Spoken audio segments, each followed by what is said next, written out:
Dividend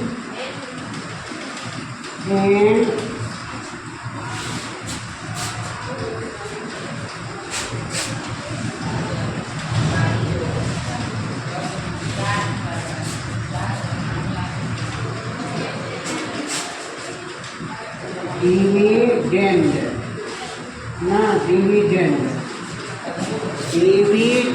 यानी भाज्य। और इसमें जो रहता है इसे क्या कहते हैं? भागफल ना, भागफल। अंग्रेजी में कोशेंट, QUOTIENT,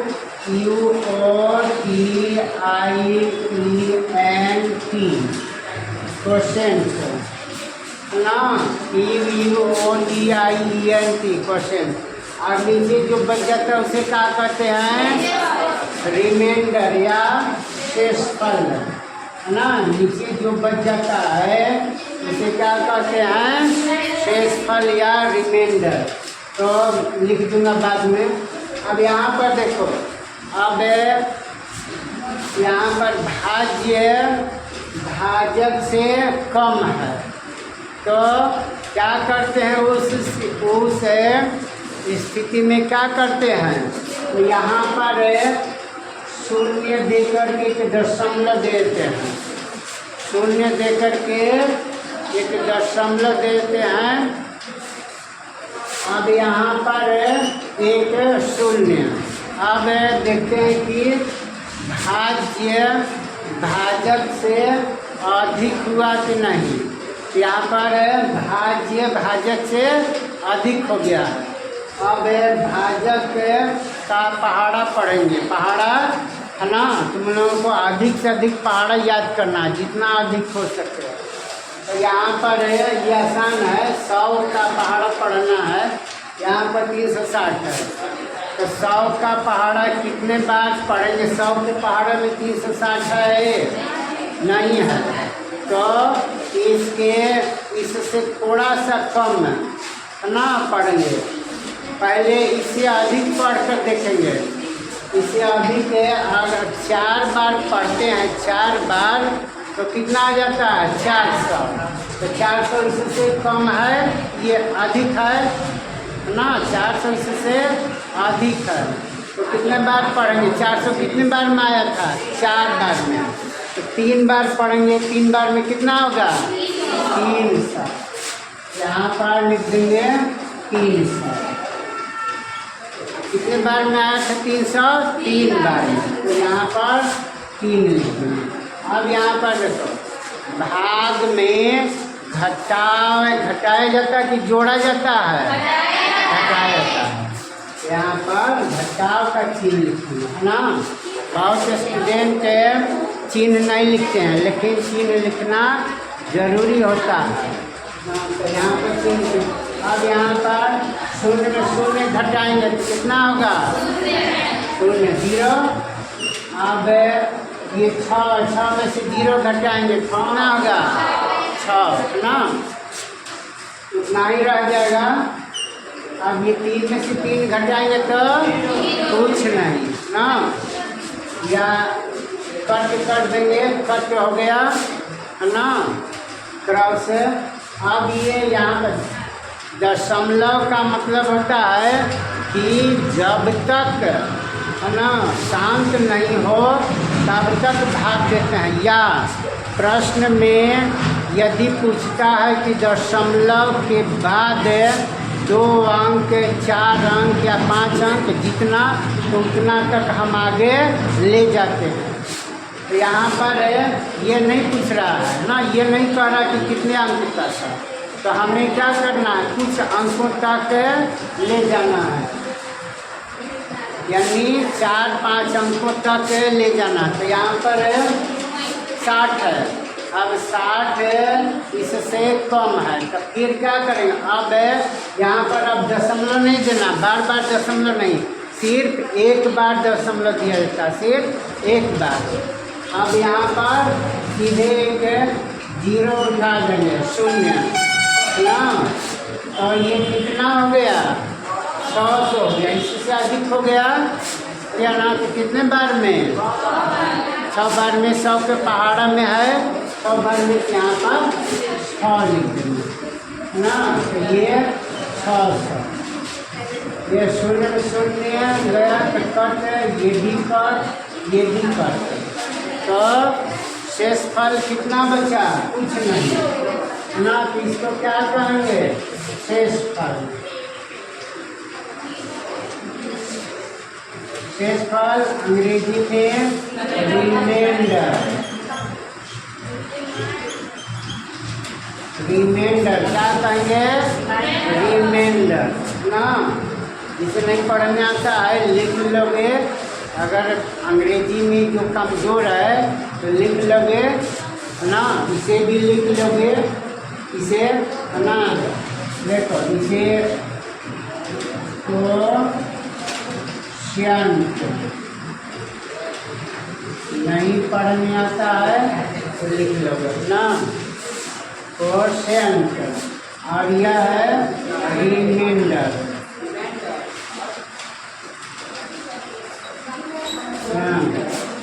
ये हो गया डिविडेंड।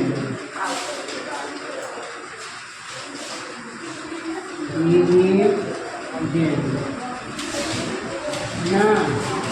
और यह डिवाइडर।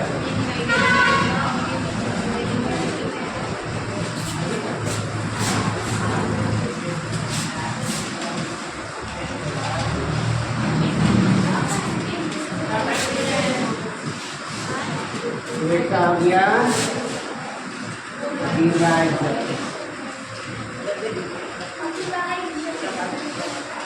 डिवाइडर। तो यहाँ पर देखो कोई अंक की पुनरावृत्ति नहीं हो रही, यानी कोई अंक दोबारा नहीं आ रहा है। तो इसे क्या लिखेंगे? कौन सा दशमलव प्रसार? शांत ना। इसलिए यह है भिन्न। यह भिन्न शांत दशमलव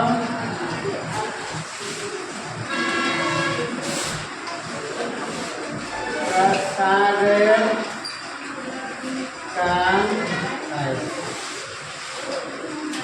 ना। यह भिन्न शांत दशमलव प्रसार का है, या ऐसे भी सिर्फ लिख सकते हो शांत दशमलव प्रसार। तो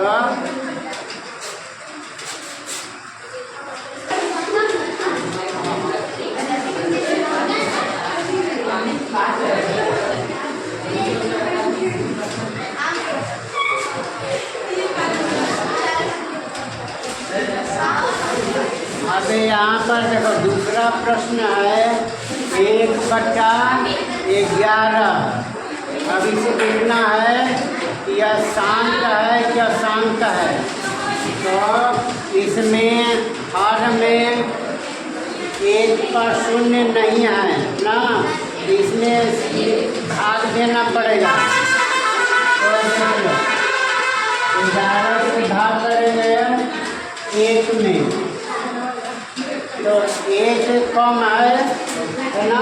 तो यहाँ पर 0 देकर के दशमलव 1 0 अभी भी कम है, अब दशमलव नहीं लिखा जाएगा, अब 0। और यहाँ भी 0, तो कितना हो गया? 100। अब अधिक हो गया इससे कितने बार में? 11 का पहाड़ा आता है ना, 9 बार में 99। फिर इसमें से घटा देंगे 1, ये कट हो गया, ये कट हो गया। अब 1 आ गया ना, तो भाग नहीं लगेगा। तो फिर यहाँ पर 0 देंगे 1, अभी भाग नहीं लग रहा है, तो 1 और 0, तो यहाँ पर भी 1 0 है ना। तो अब कितने बार में? 9 बार में 99।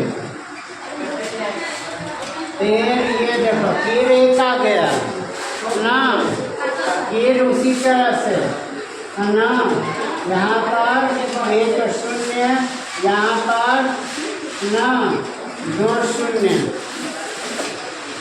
एक भाग नहीं लगा तो उसके लिए ना, और एक पहले से उसका 1 शून्य रिजर्व था और एक ना कर लिया, तो यहाँ पर एक यहाँ पर लिखा गया, तो कितने बार में?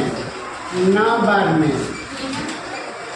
अब ये देखो, यह है सिलसिला चलता जा रहा है, यह सिलसिला चलता जा रहा है, 0 9 0 9 0 9 ना, यह है सिलसिला चलते जा रहा है ना, तो यह है, यह लगातार एक ही अंक बार बार आ रहा है। तो इसे कैसे लिखेंगे? इसे ऐसे लिखेंगे 0.09।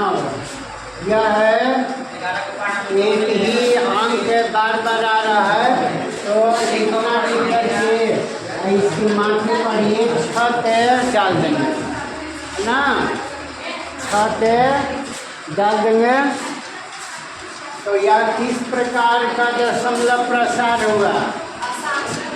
अशांत ना, इसलिए यह है भिन्न अशांत या इसे लिखेंगे अनसानी, अनवसानी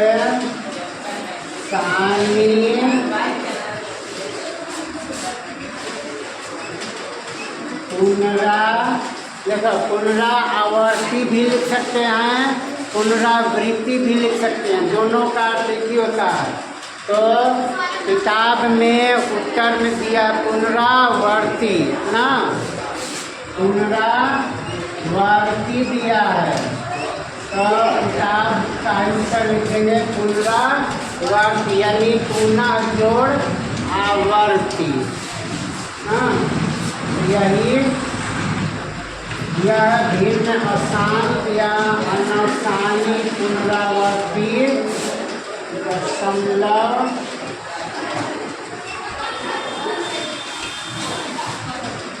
प्रसार का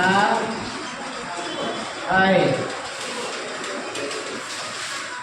यही उत्तर हो गया, दूसरा का यही उत्तर।